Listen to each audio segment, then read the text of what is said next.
NCAA Quarterfinal post-game press conference here with Jude Brown, Coach Jim Berkman, and Mackenzie Moreland. Start, Coach. First impressions from today's game. Well, congratulations to Washington Lee on a tremendous season and the ODAC championship. Just a very formidable opponent that really gave us a battle for 60 minutes.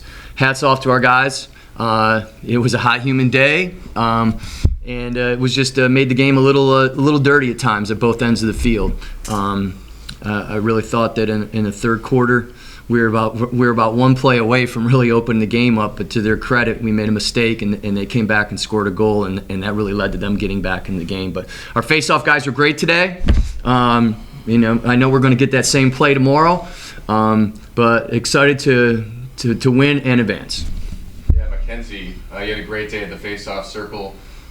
You've been bouncing in and out of the lineup. You played some games. You've had a lot of face-offs. You've had some games where you've had less. How do you keep that same mindset coming into this game, knowing that you're going to play a key role? Yeah, well, I mean, it's a long season. Obviously, we played a ton of games, and some games you're not going to be as hot. Some games you are, and the preparation we take in practice during the week, it's kind of just one of those things where you got to come out, prepare every game. Even if you're not like starting, you're not second, you got to prepare for every game like you're going to start.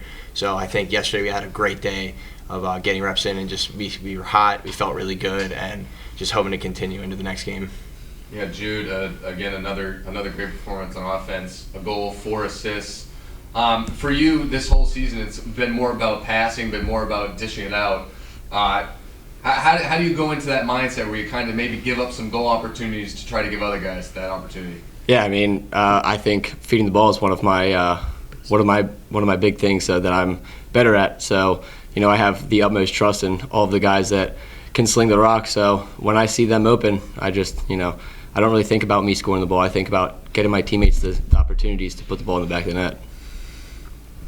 Coach, we talked about it last week. How much did fatigue play into the fourth quarter? We definitely made a few mistakes in the fourth quarter that are uncharacteristic of us. We had a subbing mistake. We had a man-up mistake with the ball where one guy thought he was in the game and he wasn't in the game. I think that was nitpicking by the officials at that point, 1 yard off the sidelines and, not even in the play, and he's calling that. But I think, I think even Braden made a mistake on a slide at the end of the game and slid behind the cage, and we gave up a goal in the crease. So fatigue makes cowards of us all. And when you turn the ball over and you have to play defense for that long, and we don't have a lot of depth at D, it definitely opens you up for those kind of mistakes and opportunities for the opponent. And what can you say about Nicholas Ransom's performance in the cage today? Well, let's put it this way. I've heard a lot of doubters and things about Nick Ransom this year, and I don't know where it's coming from with these All-America committees and everything else. Hey, he wasn't your guy at the beginning of the season. The dude's been our guy since the 4th game, and he's played lights out against everybody. And anybody that's played against us, they know who Nick Ransom is. And I guarantee you Nick Ransom will show up tomorrow just like he has today for the last 18 games. Yeah.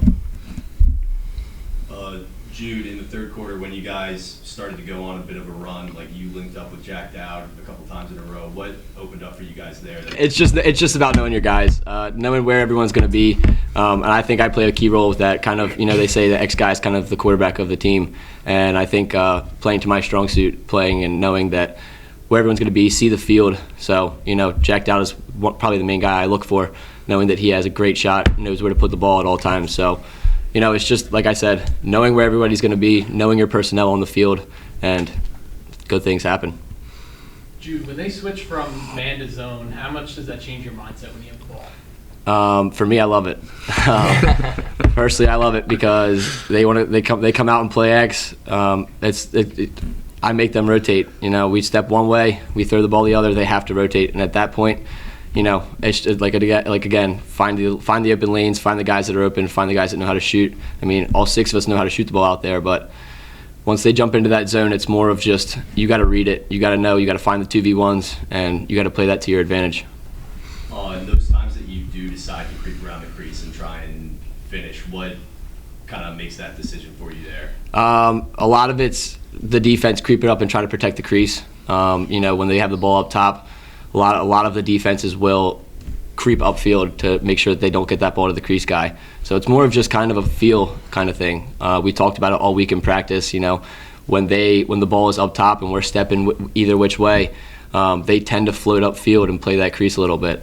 So, I mean, they did a little bit today. I think we could have had a couple more opportunities. I think I could have crept up there a little bit more, but it's To like their I said. credit, I mean, Yeah, I mean they did to a their good- credit, because like literally a foot, and he probably has 4 goals. Yeah. It was that they closed on him that close because it was open. Yeah, and I personally think they did a good job scouting that. I mean, I've been doing that all year. I kind of read that those 2 pipe defensemen, and if they're going to slide upfield, I'm going to take advantage of that. So they did a good job with that today, but it's just a matter of like I said, knowing your guys, watching the field, seeing how the defense is playing you. Mackenzie, what's kind of can you describe your perspective? Like face-off matchups is like the only like individual matchup in the sport, really. What goes through your mind in that split second? Yeah. Well, I mean, it's obviously, like you said, it's one-on-one. So it doesn't really matter what happens during that initial one-on-one period. It matters what happens after and who comes up with the ball. So going out there, I mean, like today, we were really hot. We were getting every ball under control. But basically just being able to go out there and clear mind. You don't want to think about who's in front of you, because at the end of the day, if you don't do your job, it doesn't matter. So I think it was important to, they rotated 3 guys, and we were just going back and forth and picking them apart. So getting the ball out and getting possession and getting it onto our offensive side of the field, it was mainly the biggest thing. It's more about that than anything. Coach, obviously 2 talented teams are playing in just a little bit. One of them really, really well, obviously. Kind of talk about maybe like a little bit of a preview for tomorrow. Well, first of all, I got to say hello to somebody in Alabama. Hey, Kelly, how you doing down in Auburn? She just texted me. She was watching me on the video. Just 2 great teams. This is going to be a battle. Obviously, we've played one of them twice. There's probably not a whole lot of secrets coming from the CNU side. But through our scouting of other teams this year and the crossover with Dickinson, is a tremendous goalie, great face-off kid. A really good defense. This is going to be a battle out there today. They went to 1-goal game last time, and CNU pulled it out, in overtime or in the last 10 seconds of the game. We know whoever we play, we've already got a pretty good scout, and we'll add to that over the next 2 hours, and we'll meet with the squad and hopefully be ready to meet whoever that may be tomorrow at 3 o'clock.